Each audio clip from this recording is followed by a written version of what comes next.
This morning, I made a breakfast soup, but it didn't turn out as well as I'd hoped. It's a bit thin and lacks flavor. Maybe next time we could try making it thicker, though we should be careful with the salt, since my doctor advised me to cut back on it. That said, I do enjoy bold flavors. Speaking of preferences, my mother-in-law Brittany is quite particular about her food. She loves it heavily seasoned, even though her health isn't the best. She's a bit overweight and on the verge of diabetes. Her doctor has warned her to be mindful of her diet, but she doesn't seem too concerned. She often adds extra salt and pepper to the dishes I prepare, no matter how many health-conscious spices I use. It's surprising how much seasoning she adds, and it never seems to satisfy her. I'm genuinely worried about her health if she keeps this up. Dealing with Brittany is challenging. She's often critical and difficult. My name is Diana. I'm 31, and aside from working, I manage our home. I've been married for 4 years, and we don't have children. The issue is I'm unable to have children, and Brittany never lets me forget it. She often tells me that as a woman, my inability to bear children makes me less valuable, and I should be grateful just to be allowed in the house. We've tried many times, and I've gone through countless treatments, but nothing has worked. It's been physically and emotionally draining. So, I've decided to stop the treatments. They're expensive, and continuing without any guarantee of success feels futile. My husband once mentioned that investing in fertility treatments felt pointless. This whole situation weighs heavily on me, especially when my husband echoes his mother's harsh words, agreeing that my inability to conceive somehow makes me incomplete. Despite everything, I've always wanted a child, but now I'm beginning to think it might be time to accept our circumstances and find peace with it. Even though my husband keeps urging me to try for a baby quickly, the pressure only makes things worse. I can't just get pregnant because it's expected of me.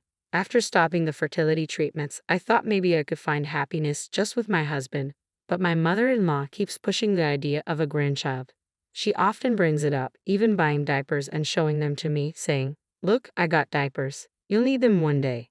To that, I responded, "Aren't those a bit small for you, Brittany?" She replied with excitement, "These are for a baby, can't you see?" I sarcastically shot back, "Well, I wouldn't know. I'm the broken woman who can't have kids." That comment upset her, and she stormed off to her room. I was relieved when she left, already exhausted from work and not in the mood to deal with her harsh remarks. It seems like her favorite pastime is making my life more difficult. We moved in with my in-laws after my father-in-law passed away a year ago. It was a tough time for Brittany, and around then, her doctor also warned her about her risk of diabetes. We moved in to support her, but despite her condition, she's doing okay as long as she sticks to her medications and follows a proper diet. Yet she often neglects her meds and eats whatever she likes, putting her health at risk. Honestly, it's exhausting to watch. I dread the thought of being responsible for her care. I'm still in my 20s, working full-time, and managing everything already feels overwhelming. The next day, my day off, I found myself caught up with household chores. Usually my mother-in-law spends her time lounging on the sofa with snacks, but to my surprise, she got up and wandered into my room. I didn't want her in there, but my hands were full, so I didn't object when she said she'd clean my room. "Thanks," I replied, though I couldn't shake the suspicion gnawing at me. She added, "You know, if you leave your room messy, you'll attract bugs." And I managed a strained smile, replying, "Sure, enjoy your clean room." But something about her behavior still didn't sit right with me. It seemed like she took my polite response as gratitude, but it only made me feel more uncertain about her intentions. I couldn't shake the feeling that she was up to something. That evening, I decided to sleep in my husband's room. He had been away on business since the day before and wouldn't be back for a while. Even if he found out, I knew he wouldn't mind. We usually slept in separate rooms because of my nursing job with its irregular hours and night shifts.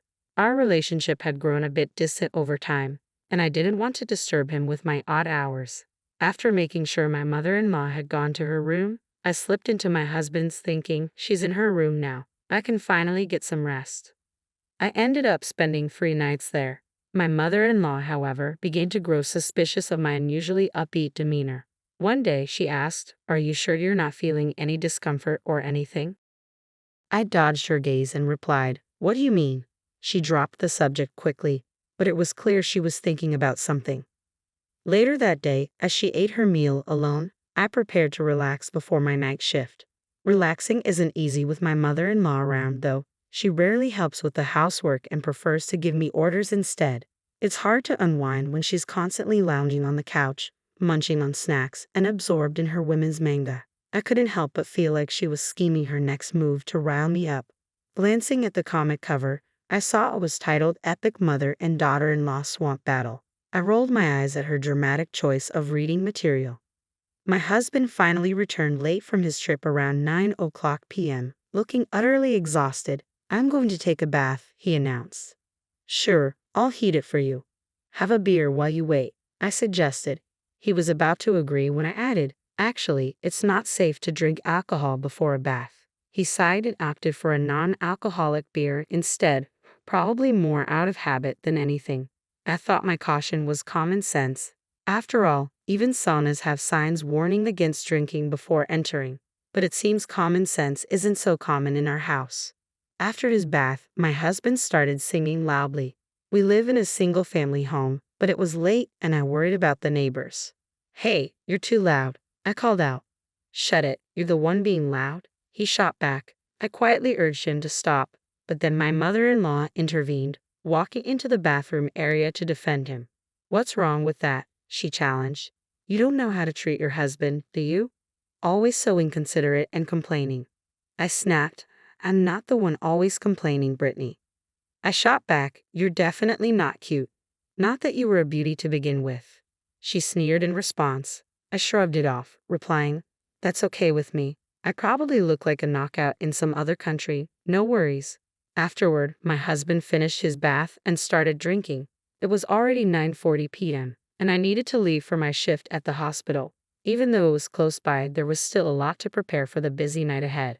As I got ready to leave a bit early, I mentioned to my husband, "By the way, I've been sleeping in your room. Would you mind using mine tonight? My clothes are all over the place." He casually responded, "Sure, doesn't matter to me." "Okay, I'm heading out then. Take care," I whispered to him, trying to keep my voice low so Brittany wouldn't overhear.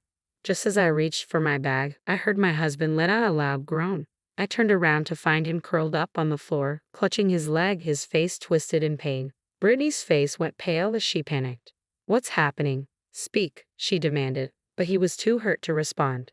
I felt a rush of adrenaline, knowing I needed to act quickly. But then I noticed something strange. The floor was unusually slippery. Even in my socks, I felt like I could easily slip. "What on earth is this?" I exclaimed, looking at both my husband and Brittany. "Brittany, what did you do?" "I didn't do anything. It's not my fault," Brittany protested, but it was clear blaming anyone wouldn't help in that moment. Without hesitation, I called for an ambulance. My husband was rushed straight to the hospital where I worked, and suddenly, work became the last thing on my mind. At the hospital, he continued to clutch his leg, sweating and writhing in pain. "It hurts so bad," he groaned. "Hang in there, please," I pleaded, feeling helpless as I watched him suffer. Thankfully, a doctor quickly examined him and confirmed my fears. It was a broken leg, a fifth metatarsal fracture, just like I had suspected. His foot was visibly swollen, a typical sign of this kind of injury, usually caused by tripping or putting too much weight on the foot. I couldn't help but recall my own experience years ago when I twisted my ankle falling down the stairs. I'd been lost in my music, not paying attention, and heard a loud snap followed by searing pain. I'd been diagnosed with the same fracture. It was an embarrassing memory, but it rushed back as I saw my husband in similar distress.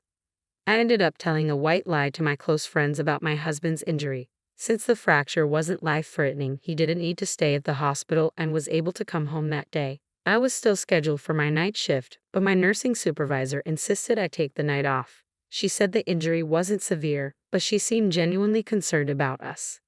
Later, while my husband was resting, he remarked, "I survived, but now I've got a fever."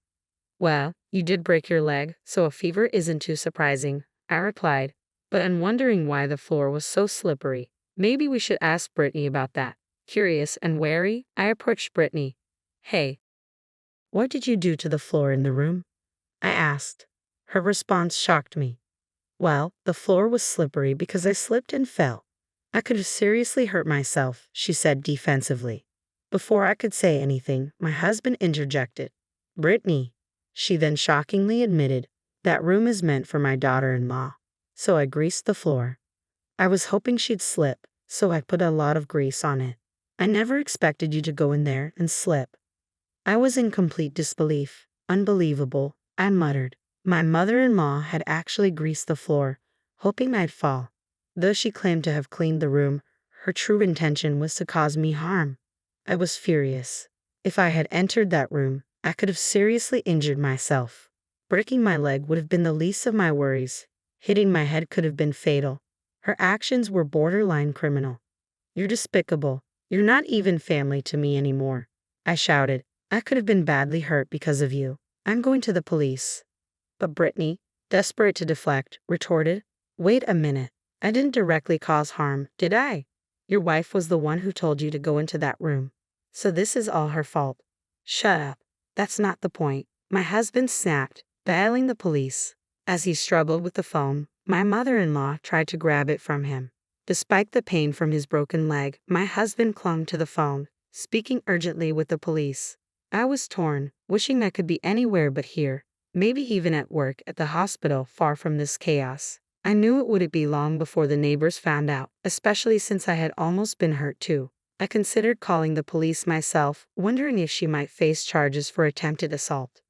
But as I voiced this, Brittany interrupted, "Wait, now I don't want the police involved." I was stunned by her casual response. "Really? You knew what could happen when you chose this path? Did you think you could just erase me from existence?" Brittany's indifferent reply shocked me further. "I did hope it would be simpler if he just vanished." "Wow," I sneered. "You're downright criminal in your thinking. Personally, I wish they'd lock you away forever." That's when I made my decision. "That's it. Let's get a divorce." "What?" my husband exclaimed. "You can't be serious. After everything, you're just going to walk away?" "I can't live like this anymore," I replied firmly. "Your moral compass is so skewed. I can't bear it any longer." "Wait, please don't end our marriage over this," my husband pleaded. "I don't need you. I'm perfectly capable on my own," I said, my resolve unwavering. "I need you," he countered, desperation in his voice. "I was counting on your income. I even signed a contract for that Honda Century I've always wanted." "I don't care about that anymore," I said, cutting him off. I went to clean the grimy floor, hastily packed my things, and grabbed my wedding ring, setting it on the table. I then rummaged through a shelf full of old papers and found the divorce papers he prepared before, when he'd said we'd divorce if I couldn't have a child within 3 years. Well, I can't have children now. So thanks, but no thanks. With that, I sealed my decision, holding the divorce papers firmly in my hand. "Let's get this over with."